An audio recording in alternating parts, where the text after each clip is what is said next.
Evgenia, so beautifully spoken. How would you like to follow that? Evgenia, you have congratulations on this award. Vladimir, oh my, it's so wonderful to see you here today. As you were speaking, I was thinking of when we met in the Capitol and you talked about Vladimir in such a personal way and about the impact it was having on the children who missed their father so much. And I carried your message in my heart, the personal side of it all, recognizing the courage it took for you and the stamina that it took to take the message to the world. And so today,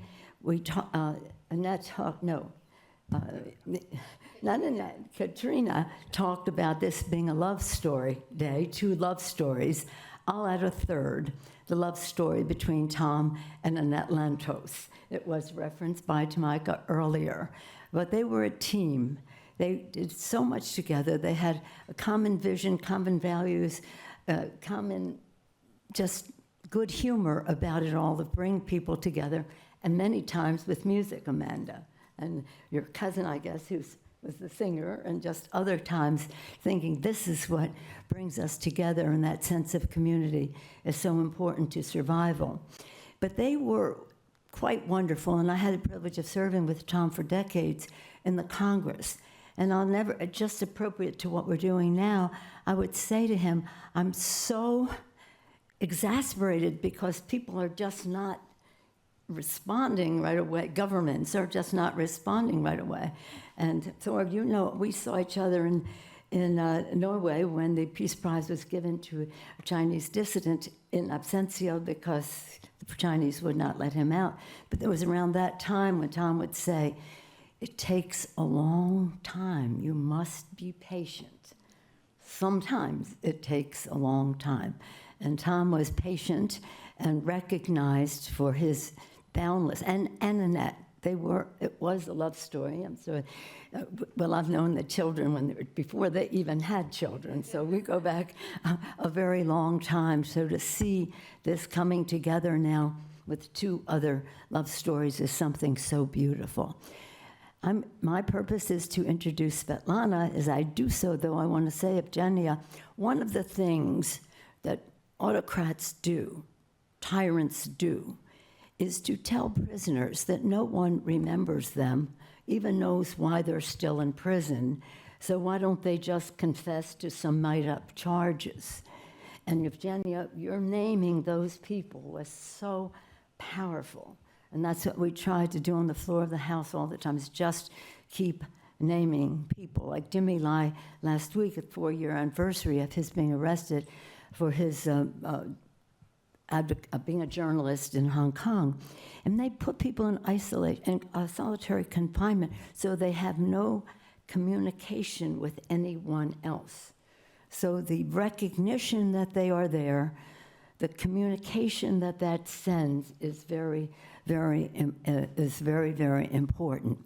But both of you and the Lantos Foundation, oh, and I just say, this week I was speaking of love stories and the rest, Navalny's widow earlier this week, and I said, what can we do to help you? She said, support the foundation. So there we are, Thor. Support the foundation. Thank you for the great work that you do. Vladimir, I wish you could have heard, well, you know, you do hear it, but I wish you could have heard what Evgenia said to us about you and your family and her determination. Now, you and Sviatlana would not do what you are doing unless you had hope. And sometimes people say, where is hope?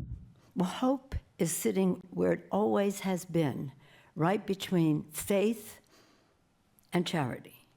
Faith, hope, and love. Believing in the goodness of people gives you hope. You wouldn't be going around the world, either of you, unless you believed it would make a difference, that there was some goodness there. And right now, I just want to thank President Biden for using his leverage, his good offices, and the release and the prisoner exchange that brings Vladimir with us here today. He gave us hope in that regard.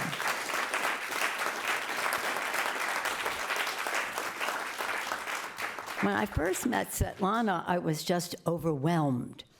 Here she was, a school teacher, a mom and all, and now taking on the presidency in the absence of her husband being arrested to run for president of Belarus. Imagine the courage, imagine the hope, imagine the belief that something good could happen. And the women turned out, well, I know others did too, but the women responded to Sviatlana's message.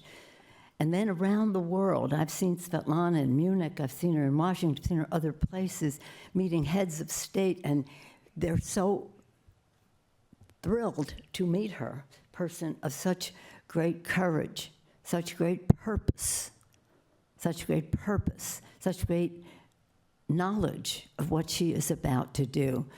And not only for the freedom of Sergei, but for the people of Belarus.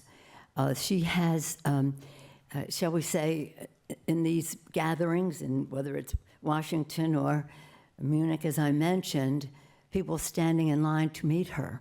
She has found out through some of those meetings with members of Congress that there are Belarusians in America who are so inspired by her as well. But what does it take?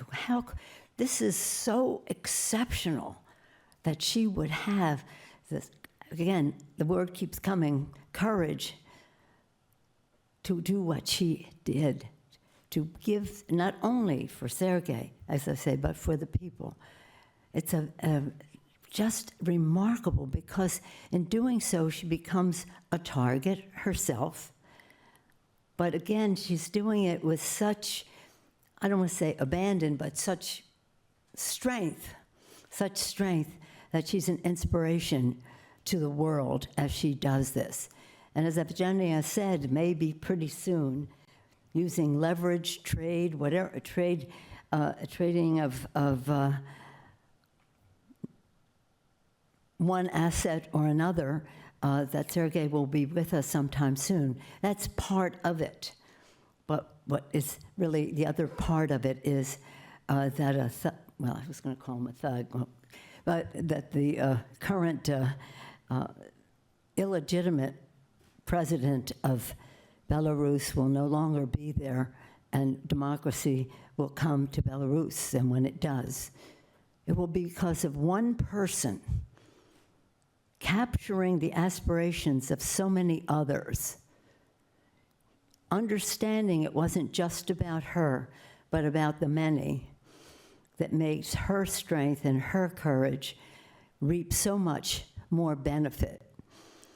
So when Tom Lantos started out with all of this, long before Congress, but in Congress, he was an inspiration to all of us. Annette knows, but I just can't wonder about what he would be thinking today, because, for a long time it was about Russia and Tom Lantos and Sharansky, people coming out of Russia because of his strong advocacy. Earlier today, we met with Zelensky, and again, when you see the courage of the people of Ukraine, again, common opponent, Putin, but just believing that justice can be done, that is to say, a victory would be in sight. And victory is about, and Tom Lantos and Annette were about peace and human rights and justice and giving voice to so many people throughout the world. I just want to say, because this Institute of Peace is dedicated to those very values. When we first started with this, it was a program. Someone named Richard Solomon had a program about how we would programmatically deal with the issues that related to peace.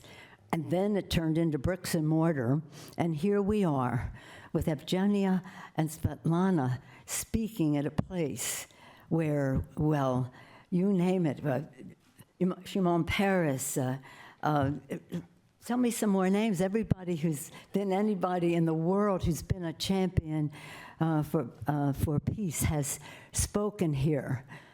None of them surpass the courage again, the determination, the effectiveness of the two women that we honor today.